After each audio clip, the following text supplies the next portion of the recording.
Magandang araw mga kaili-ili. Kamusta kayo? Ang mga diwata, batay sa mitolohiyang Pilipino, ay tumutukoy sa sinaunang babaeng bathala o kaya ay nilalang na nasa anyong babae at nagsisilbing tagapangalaga ng mga likas na yaman at kapaligiran. Pamilyar ba kayo sa kwento ni Maria Cacao? Tara at simulan na natin ang ating kwentuhan. Itago niyo na lang po ako sa pangalang Kaloy at narito ang kwento ng aking ina sa amin tungkol sa isang gintong barko na dumaan sa ilog tuwing gabi o di kaya'y sa madaling araw. Nakatira kami noon sa bundok malapit sa ilog.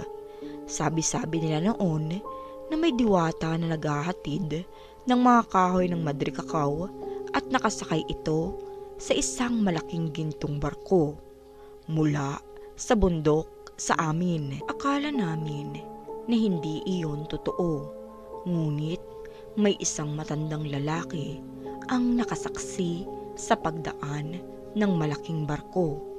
Madaling araw iyon, naglalakad ang matanda pauwi sa kanilang maliit na bahay malapit sa may ilog.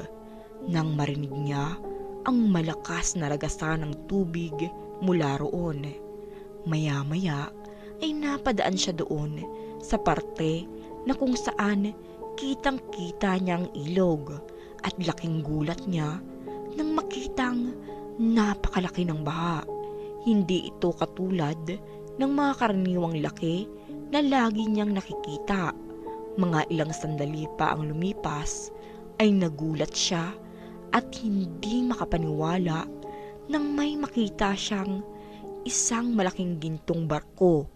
Napaisip siya na imposibleng may barko na dadaan sa maliit na ilog na iyon, at nang tuluyan ng mawala sa kanyang paningin ang gintong barko ay para siyang nahimasmasan at dali-daling umuwi sa kanilang tahanan. Ngunit nang makarating siya doon ay wala na siyang nadatnan. Napaluhod siyang umiiyak nang makitang wala na ang kanyang maliit na kubo, pati ang kanyang asawa at isang anak. Natagpuan na lamang itong palutang-lutang sa dagat at wala nang mga buhay. Labis ang sakit na naramdaman ng matanda dahil sa nangyari. Ilang araw ang lumipas at sabi-sabi sa lugar namin na ang matanda ay biglang yumaman. Binigyan na raw ito ng diwata ng ginto bilang kabayaran sa buhay ng kanyang asawa at anak, at sabi nila na pag dumaan ito ay parating may buhay na iaalay para sa kanilang paglalakbay. Ngayon ay kilala na natin si Maria Cacao bilang diyosa ng Mount Lantoy na may ginito ang barko na laging naglalakbay kasama ang kanyang asawang si Manggao. Ngunit ang pinakasentro ng storya tungkol kay Maria Cacao ay ang naganap na pangyayari noong taong 2011. Kilala si Maria Cacao bilang mabait na diwata na hinahayaan ng mga tao na manghiram ng gamit sa kanya.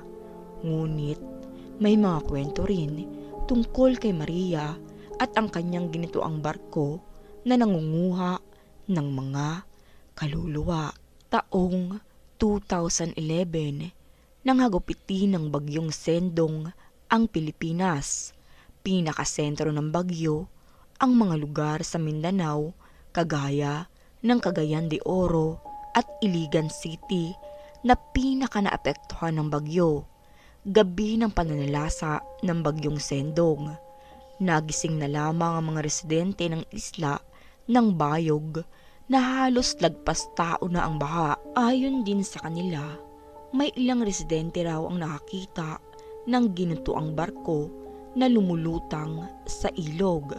Sa pag-aakala nilang ito ay rescue boat, ay dali-dali raw nilang iwinagayway ang mga flashlight na hawak nila upang humingi ng tulong. Ngunit bago pa man makalapit ang barko sa kanila ay bigla na lamang daw itong nawala. Dahil dito, kumalat ang haka-haka na baka raw ito ang ginintuang barko ni Maria Cacao. Nag-aalok daw ito ng tulong, ngunit wag raw tatanggapin dahil hindi ka na raw makakabalik pa kahit kailan. Pinaniniwalaan nilang ito ay kumukuha ng mga kaluluwa at marami rin ang napabalitang nawawala, kaya iniisip nilang si Maria Cacao ang kumuha sa kanila. Hindi naman siguro masamang respetuhin ang ating mga kanya-kanyang paniniwala, lalo na at hindi naman tayo maaapektuhan kung ito ay atin lang susundin, lalo na kung mas ikagaganda ito ng ating kapaligiran at likas na yaman. At dyan na nga natatapos ang ating istorya. Maraming salamat sa inyong pakikinig.